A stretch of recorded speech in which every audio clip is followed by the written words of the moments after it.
అన్నదమ్ములు ఉండొచ్చు, అక్కచెల్లెలు ఉండొచ్చు, కానీ నీ జీవితంలో కొదువ తీర్చడం వారి వల్ల కాకపోవచ్చు కొన్ని విషయాల్లో. మరి అలాంటప్పుడు ఏం చేయాలి?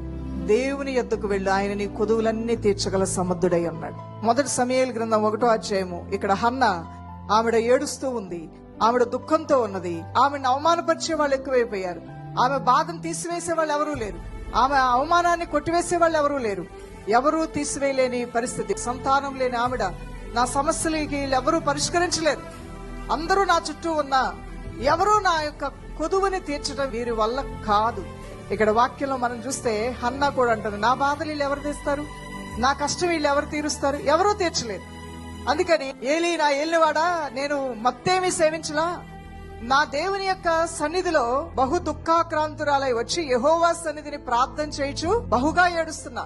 అందరూ ఉన్నారు కానీ ఆమె కొదువు వాళ్ళు తీర్చలేని పరిస్థితి. చేతులు ఎత్తేశారు. ఇప్పుడు అన్ని చేయగలిగిన వాడు ఎవరు? సర్వశక్తి గల దేవుడు. హల్లెలూయా. కొంతమంది నన్ను చూసినప్పుడు, మీ మదర్ లేరు కదా, ఎవరు చూసుకుంటారు అవి ఇవి అంటున్నప్పుడు నేను వాళ్ళకి చాలా చక్కగా చెప్పేదాన్ని. అమ్మ లేదు గాని నాకు యేసయ్య ఉన్నారు కదా, ఆయనే నాకు తల్లి.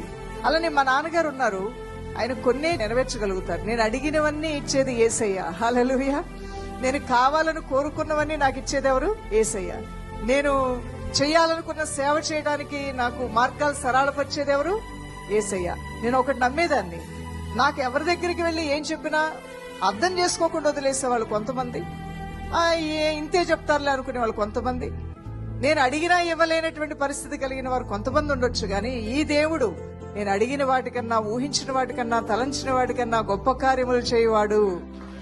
అందువలన దేవుడు ఉన్నాడు కదా. ఈరోజు ఎవరున్నారు? నీకు నాకు మనందరికి ఎవరున్నారు? యేసయ్య. హల్లెలూయా.